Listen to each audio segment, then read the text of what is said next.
on a pu récupérer. Là, les 2 journées étaient consacrées à de la récup, donc ça fait du bien, on a pu récupérer. C'est vrai que c'était assez âpre. T'en as vécu des beaux moments, Greg, avec l'équipe de France, avec cette équipe de La Rochelle. Celui-là, cette finale de top 14, ça représente quoi? Ouais, c'est bien, c'est quelque chose d'énorme. Après, franchement, pour le moment, en tout cas personnellement, peut-être que je me rends pas compte de la saison, parce qu'on est un peu le nez dans le guidon et qu'on a joué une finale, qu'on a perdu une finale, on sait ce que c'est de la perdre et du coup, pas trop envie de s'emballer maintenant parce qu'après la descente peut être difficile, donc garder la tête basse, bosser encore une semaine de plus. On a gagné ce droit. Et on verra vendredi soir maintenant, mais en tout cas, ouais, c'est une finale de top 14, je n'avais jamais vécu, donc je suis content. C'est pour ça ce que tu viens de dire que.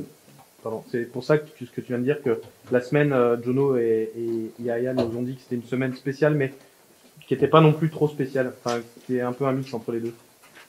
Ouais, bah, elle est spéciale parce que ça reste la dernière de la saison.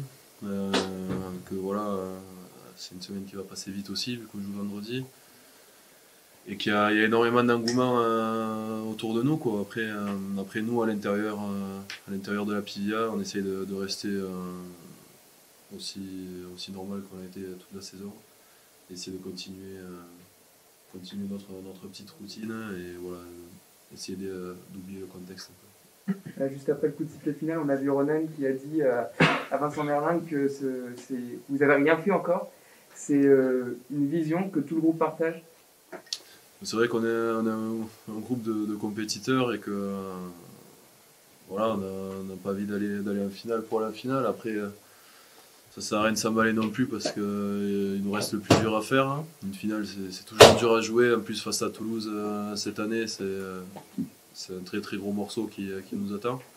Donc, comme je l'ai dit, ouais, ça sert à rien de s'emballer parce qu'après la déception peut être immense, mais après je comprends aussi le président parce que au niveau du club, c'est quelque chose d'énorme. Lui ça fait je ne sais combien d'années qu'il est ici, il peut vraiment se rendre compte de l'évolution du club et pour lui et pour le club c'est quelque chose de magique bien entendu.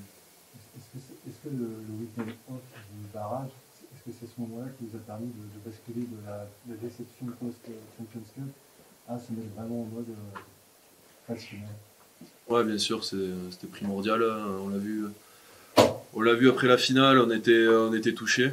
Les deux journées qui ont suivi, elles étaient un peu poussives. Face à Pau à la maison, on n'a pas joué comme d'habitude. Après à Clermont, voilà, c'était pas le même rugby qu'on a fait toute l'année. Et cette semaine de barrage, voilà, le club nous a donné 4 jours.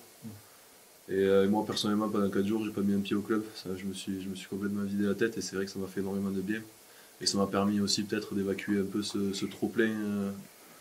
Je sais pas ce que c'était, mais cette émotion, ce sentiment que j'avais depuis cette finale. Ouais. Est-ce que chacun est resté de son côté justement, ou est-ce que vous vous êtes vu enfin, toi tu dis que t'as pas mis un pied en club, mais est-ce qu'il y a eu quelque chose aussi entre vous pendant ces 4 jours-là? Non, il n'y a rien eu d'organisé entre nous. Bon, après, on se croise, on fait des trucs ensemble, mais non, c'était vraiment de couper, vraiment. Enfin, moi, personnellement, je parle, après, je peux pas généraliser, mais c'était de couper un peu avec le rugby pendant 4 jours, quoi. Et c'est vrai que c'est important. Bon, on a coupé, on a quand même regardé les barrages et le match d'accession, mais ouais, de pas aller au club, tout ça c'est des choses qui sont importantes. Dès que t'es revenu, t'as senti qu'il y avait eu un petit déclic, il s'était passé quelque chose? Non, mais tout le monde a la bonne humeur, tout le monde a le sourire et voilà, après on avait basculé sur l'objectif et de retour au travail, quoi. Ouais, non, ça c'était bien. Est-ce que les expériences de Ronan et Jono qui ont perdu une finale de Champions Cup avant de gagner la finale de top 14 vous ont aidé? Est-ce qu'ils ont eu un discours particulier? Est-ce qu'ils se sont servis de ça ou pas? On en a parlé tous ensemble, après on en a parlé aussi avec quelques joueurs et Ronan et Jono bien sûr. Mais ils n'étaient pas inquiets parce que sur ce final on l'a perdu, mais on avait vraiment donné tout ce qu'on avait. Donc on avait fait des erreurs bien sûr, on s'était loupé sur certains points, mais au niveau de l'engagement, il n'y avait pas eu de triche, quoi, et c'était ça le plus important. Et Et donc franchement, il y avait pas beaucoup d'inquiétude. Tu parlais d'engagement, là, il y a vu le rouge de l'Ex en finale, là il y a ce tennis qui se fait sortir des cartons qui ont un gros impact sur le match. Est-ce que ça rentre en ligne de compte un peu dans la préparation, je ne sais pas si c'est le bon terme, mais de l'excès d'engagement à faire attention à ça? Bien sûr, il faut, de toute façon, la discipline en phase finale, c'est primordial. Après, ce sont des faits de jeu, c'est comme ça, j'ai envie de dire, c'est dur de... On ne peut pas prévoir avant qu'il va y avoir un tel fait de jeu. Après, c'est bien sûr à nous de ne pas être pris par le match, par le fait que ça soit une finale, de garder nos émotions assez tranquilles et jouer un match comme si en fait on jouait un match de championnat en top 14 classique. Ouais. Kevin disait après le match contre le Racing que, à propos de la finale contre Toulouse, qu'il trouvait que vous n'aviez pas joué votre jeu habituel. Yaya lui disait que vous aviez été timide. Est-ce que c'est ton avis aussi? Vous avez, au-delà du carton, hein, dans la façon dont vous avez conduit vos attaques, est-ce que tu sentais que vous n'étiez pas vous n'avez pas proposé votre meilleur rugby? Ouais, on n'a pas proposé notre meilleur rugby, on s'est renfermé sur des choses, sur la facilité, sur nos zones de conquête peut-être. Et ouais, on s'est vraiment lâché, on a vraiment pris le jeu à notre compte, quoi. Peut-être sur les 15 dernières minutes où il n'y avait plus rien à jouer et où on a pu se lâcher, quoi. Mais c'était trop tard, quoi. C'était trop tard. J'imagine que vous avez vu les images de la foule sur le Vieux-Port vendredi soir. Ils étaient encore 100 à vous accueillir à l'aéroport à 3h du matin. Qu'est-ce que ça fait de voir tout cet engouement?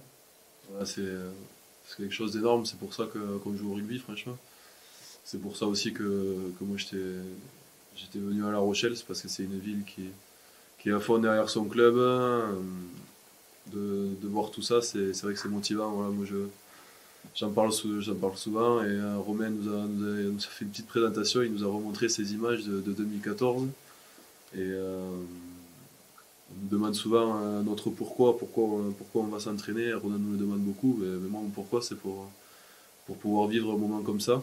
Donc voilà, on va tout faire pour pouvoir vivre ça, mais il nous reste encore du boulot. Ouais. Mais ouais, en tout cas c'est assez énorme. Tu parles de Romain, justement. Toi, tu le côtoies depuis plusieurs saisons maintenant. Quel type de mec et quel type de capitaine c'est, Romain? C'est le genre de joueur que je connais parce qu'il vient du sud-ouest. Il est passé par des petits clubs, après à Montauban et ensuite La Rochelle. C'est quelqu'un qui a des valeurs proches des miennes et c'est quelqu'un que voilà, il a un côté humain qui est extra. Et c'est quelqu'un de très humble, de très travailleur et c'est pour ça aussi que ça me fait un très bon capitaine parce qu'il amène tout le monde dans son sillon et c'est ça qui est super. Et il a une sacrée longévité, mine de rien, parce que il a 34 ans, il est toujours bon. C'est fort, ça aussi. Ouais, je sais pas comment il fait, il est très... ouais, c'est vrai c'est un ancien et pourtant en test physique il est souvent devant, quoi. Donc chapeau. Est-ce que tu as reconnu Toulouse samedi soir? Est-ce que tu as vu quelques failles, quelques trucs qui te font dire qu'il y a... Il y a de la place. Ouais. Et j'espère qu'il y a de la place si on n'irait même pas au Stade de France, mais Toulouse, quoi. Des fois on sent qu'ils sont moins bien et finalement ils finissent toujours par gagner. La demi de Champions Cup, on les trouvait fatigués. Tout le monde disait qu'ils étaient poussifs face à Bordeaux et puis ils ont gagné la finale suivant, quoi. Donc là, c'est une grande équipe qui sait jouer ce genre de rendez-vous. C'est leur 29e finale ou un truc comme ça. Donc c'est un club qui sait jouer ce genre de match. Ils ont des joueurs d'expérience aussi qui vont savoir jouer et gérer ce genre de match. Donc bien sûr, les coachs ont adapté certains trucs par rapport au match du Racing, mais je pense que ce qui va être important pour nous, c'est de se focaliser sur nos points forts, savoir faire ce qu'on sait faire de mieux et le faire à la perfection, quoi, parce que il y en a un peu marre à la fin des matchs de toujours dire que ça se joue sur le détail, quoi. Donc à nous d'être vraiment concentrés, pointilleux et précis sur tout ce qu'on fait. À force de jouer contre eux, vous avez remarqué justement la faille. Vous l'avez ciblé. Il y en a une. S'il y en a une, j'espère que le staff l'a trouvé et qu'on va dans la bonne direction. Après, franchement, je ne prouve ces menaces, ça sert à rien, on verra vendredi.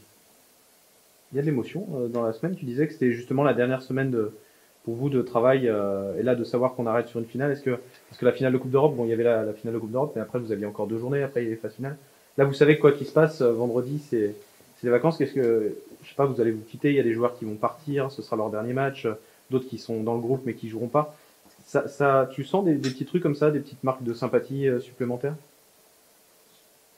Non, franchement, comme je disais, on pense pas à tout ce qui va se passer, tout ce qui va se passer après, tous les départs, tous les mecs même comme Zé qui va arrêter, quoi.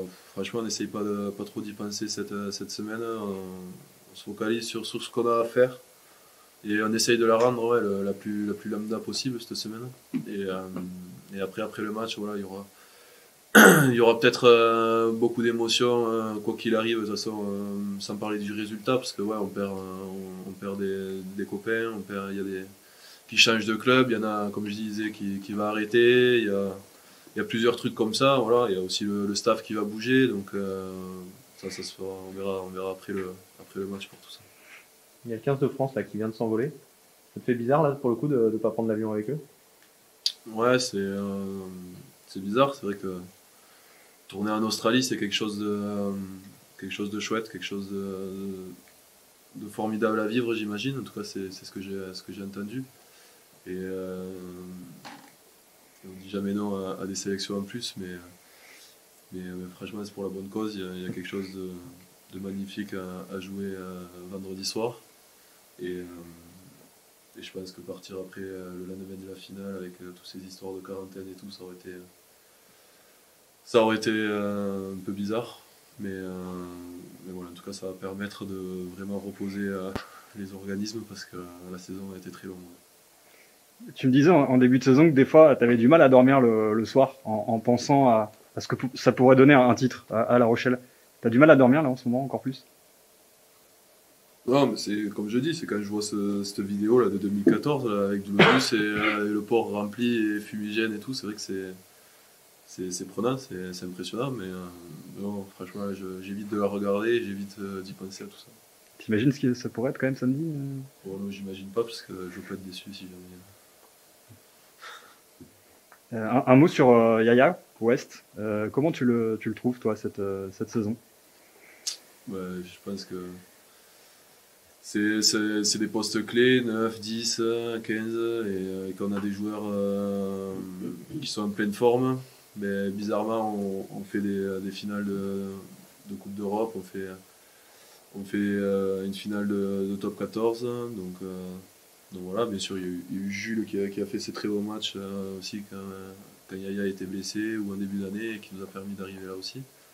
Mais ouais, non, Yaya, c'est un joueur en plus qui aime beaucoup le jeu, qui peut le rugby et c'est un régal de jouer avec. Il disait que les journées qu'on suivit la finale de Champions Cup ont été difficiles pour lui. Est-ce que le groupe a joué un rôle là? Parce qu'on vous êtes très, très soudés tous ensemble. Est-ce que vous avez été aussi à ses côtés? Ouais, à ses côtés, mais franchement, ça serait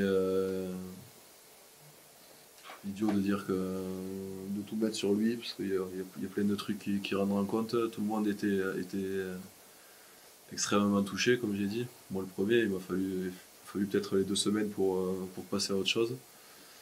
Mais non, chacun a sa part de responsabilité. Et comme disait Jono tout à l'heure, le pauvre, c'est qu'il a un poste qui est en pleine lumière. Et la moindre erreur, ben, ça se voit, quoi. Alors que moi, je fais des erreurs, mais ça se voit un peu moins, quoi. Mais, non. Après, ce qui était bien, c'est que après cette finale, on était 23, beaucoup dans le dur, mais tous ceux qui n'étaient pas à Twickenham, voilà, c'est ça, c'est vraiment là notre force, c'est qu'eux nous ont embarqués dans leur dynamique et nous ont amenés avec eux pour ces 2 dernières journées de championnat. Et c'est ça qui a fait notre force cette année, c'est qu'on était vraiment un groupe de 50 joueurs.